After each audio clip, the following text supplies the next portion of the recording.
welcome to Big Friday Sports. I'm Blakely Durham. Well, 10 receptions, 232 yards, 3 touchdowns, and Big 12 Offensive Player of the Week, Dede Westbrook, you are my MVP. Field and the Sooners will face the Villanova Wildcats at 5:09 p.m. Central on Saturday. But stick around. Coming up later on Big Friday Sports, Clark Sachs will take a look at the matchup between these two teams. Reporting from the Final Four in Houston, Blakely Durham, Big Friday Sports. He's from South Lake Carroll, and look at this catch right here over the defender on his helmet, and he still goes in and scores a touchdown. Now that's a highlight reel if I've ever seen one. Baker Mayfield certainly has the most hype surrounding him for the Sooners for this upcoming football season, and deservedly so after last year's success. However, 1 year ago, Trevor Knight was the QB in attendance at Media Days for the Sooners, but now the spotlight's all on Mayfield. Well, for me, Dede Westbrook is going to be key in this game. He's pretty much key in every game for the Sooners. Hear me out, though. Westbrook has accounted for 8 touchdowns in the last 3 games for the Sooners.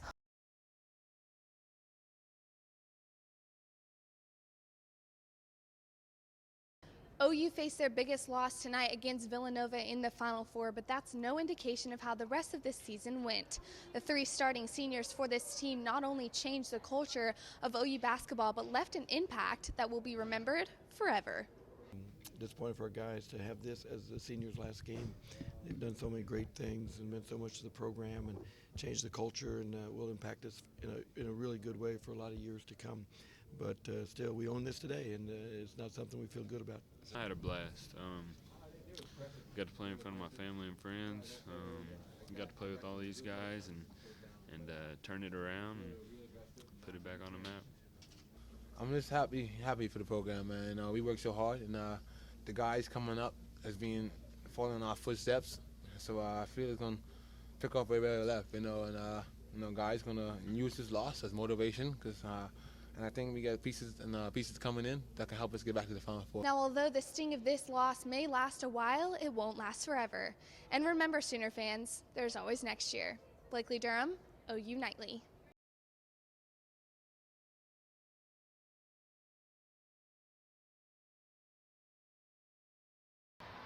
Buddy Hield has been the shining star for this Sooner team all season long, but especially throughout the NCAA tournament. After coming off a win against Oregon where he made 8 threes and had 37 total points, Hield says it's all about confidence to get his shots to fall, and his teammates say he's just as great off the court as he is on.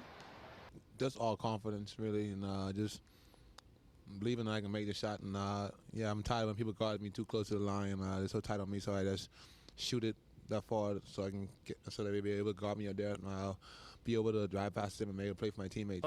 Buddy he's just a different type of shooter. I mean, like he concentrates on making shots. I mean, he loves shooting the ball, so that's his skill. Just to see him grow as a player and as a person, he stay the same person. He always keeps God first. Always take care of his mom and stuff like that. He's a great person. Hield and the Sooners will face the Villanova Wildcats at 5:09 p.m. Central on Saturday. But stick around. Coming up later on Big Friday Sports, Clark Sachs will take a look at the matchup between these two teams. Reporting from the Final Four in Houston, Blakely Durham, Big Friday Sports. Well, Stephen, I think the key to this game is simple. Defense needs to be consistent. The head coach said it himself, right? Then later in the first, Mayfield finds Jeff Mead on the sideline, who does some laundry and puts that defense on the spin cycle all the way for 6, 14-3 Sooners. Third quarter, Mixon left alone in the backfield, and he scoops it in with one hand. That right hand, that left hand never even touches the ball. Through his first 2 games of the regular season, OU already has the same amount of blocks that they had through the first 10 games of last season. And the Steelers had their first game without Big Ben last night. They started off pretty good here in the second quarter. Le'Veon Bell goes right, nowhere to go, reverses back left, gets a big block from QB Mike Vick, and gets a touchdown. Steelers up 10-7. Highest individual title there is, NCAA all-around as a freshman. He's only one of 8 gymnasts at OU to do so, and he's the first one since 2002. Give it up if you think it was Blakely. Yeah! Yes! Get your first win. Parker dedicated that win to the late Pat Summitt, who passed away back in June from Alzheimer's. She was an iconic female basketball coach at the University of Tennessee. Play video games? I don't even need no choices. Oh, you don't? Oh. Sleep. Drop the mic! Drop the mic! Texas is coming off a loss to Oklahoma State, so you know they'll be gunning for the Sooners. But I think maintaining that run game and continuing to get those big plays will really give the Sooners a great chance to get that win. Speaking of the Oklahoma City Thunder, former OKC player Kevin Durant is enjoying his new home state of California and their cuisine, it seems. Here you can see KD sharing some good-looking nachos with a young Warriors fan.